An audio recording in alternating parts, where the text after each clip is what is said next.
Bom, professora, como eu não sei exatamente o horário que a senhora vai ver esse vídeo, bom dia, boa tarde ou boa noite. Meu nome é Guilherme Ciosi, eu sou estudante de Relações Internacionais pela Universidade Federal do Rio de Janeiro e eu vou apresentar o projeto que eu fiz como o trabalho final para a sua matéria de métodos de pesquisa. Então, inicialmente eu quero falar que a primeira ideia que eu tive para o meu tema foi sobre invisibilidade política em localidades marginalizadas do Rio de Janeiro. Eu acabei mudando esse tema posteriormente para violência nessas mesmas localidades marginalizadas. E eu sei que esses dois temas são super abrangentes.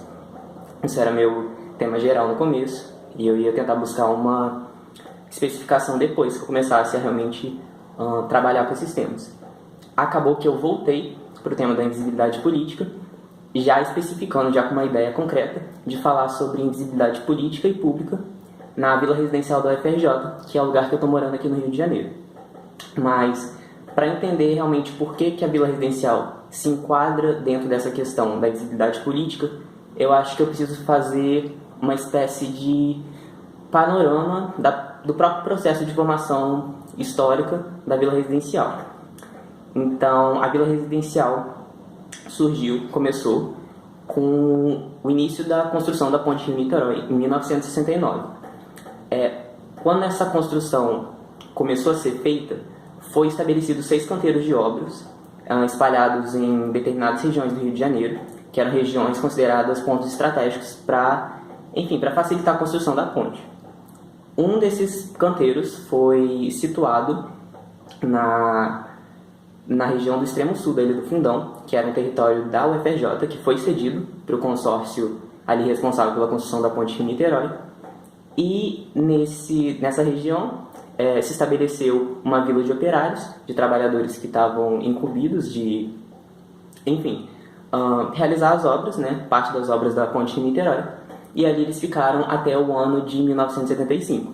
Então, durante o ano de 69 e 75, esses trabalhadores acabaram construindo ali uma espécie de vila, uma espécie de mini-cidade, e foram se estabelecendo ali com as suas famílias. Em 1975, termina essa construção, essa obra da ponte Rio-Niterói, e esses trabalhadores são, então, realocados, são tirados dali. Esse terreno é restituído à administração da UFRJ, e a UFRJ acaba decidindo fazer daquele lugar, daquelas moradias que foram ali erigidas, uma nova vila residencial.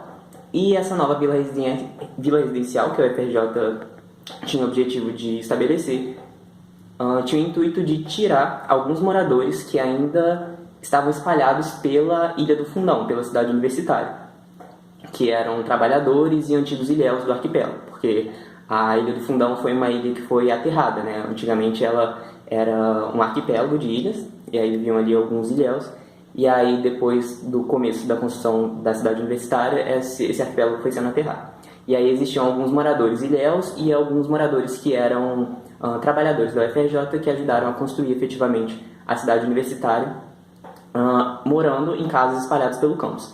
A UFRJ realocou esses moradores para a vila residencial, essa era a ideia, sob a alegação de que essas casas teriam que ser demolidas de qualquer jeito devido à construção da BR-071, se eu não me engano, que hoje é a linha vermelha. E quando a administração resolveu realocar esses moradores para a vila residencial, essa realocação foi acompanhada de uma promessa verbal do prefeito da UFRJ de que ele se incumbiria por toda a questão da infraestrutura e toda a questão das condições de vida daquele local. E isso acabou não acontecendo. Hoje, a situação da vila residencial é o seguinte: é uma área, um assentamento de baixa renda, que não apresenta violência, então é uma característica negativa que a gente não pode colocar em cima da vila residencial, mas ela tem uma espécie de problema relacionado à questão jurídica. A vila residencial está hoje num limbo jurídico. O que isso quer dizer? Ela está localizada em território federal, ou seja, território da União Federal, da faculdade. E por essa razão, o governo, a prefeitura do município do Rio de Janeiro, fala que ela não pode intervir naquele local. Por conta disso, por conta dela estar situada dentro de território federal. E, ao mesmo tempo, a universidade fala que não cabe a ela as obras enfim, toda a responsabilidade associada à infraestrutura daquele local. Então a vila acaba caindo em uma espécie de limbo jurídico onde ninguém quer assumir efetivamente a responsabilidade por aquele local. Então essa é basicamente a situação hoje.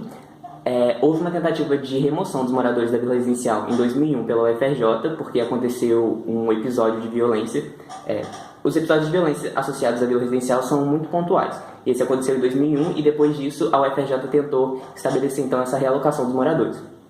Ela não conseguiu e a partir disso os moradores tentaram começar a pensar num jeito de ter mais segurança em relação às suas próprias casas, porque as casas desses moradores não são efetivamente deles, são de terreno do território federal, então pertencem à União. E aí começou um processo de regularização fundiária para tentar buscar a efetiva posse dessas moradias pelos moradores que habitam aquela região. Então, feito esse panorama, eu acho que eu já posso começar a pontuar os tópicos que a senhora pediu. Então, vamos lá. Como introdução, eu coloquei aqui: a vila residencial do UFRJ configura-se como resultado de um processo histórico que remonta ao período de edificação da própria instituição. Hoje, essa abriga vários dos antigos funcionários e técnicos administrativos da universidade, assim como muitos dos seus servidores atuais. Entretanto, a localidade sofre com problemas associados à infraestrutura desde a época de sua fundação, apresentando uma dramática relação tanto com o poder público quanto com a própria UFRJ. E aí eu coloquei aqui uma citação da Freire, que é uma antropóloga que fez um estudo na vila residencial e que publicou um livro, que eu vou citar mais adiante certinho, o nome dele e tudo mais. E aí a citação dela é a seguinte: pois se a reitoria alegava não ter recursos nem condições legais para realizar tais obras de responsabilidade do poder público, a Prefeitura do Rio de Janeiro alegava não poder realizá-las em função da área ser de domínio da União Federal. E, enfim, essa é basicamente a situação que eu gostaria de explorar no decorrer do projeto, e aí eu vou especificando mais para frente com os outros tópicos.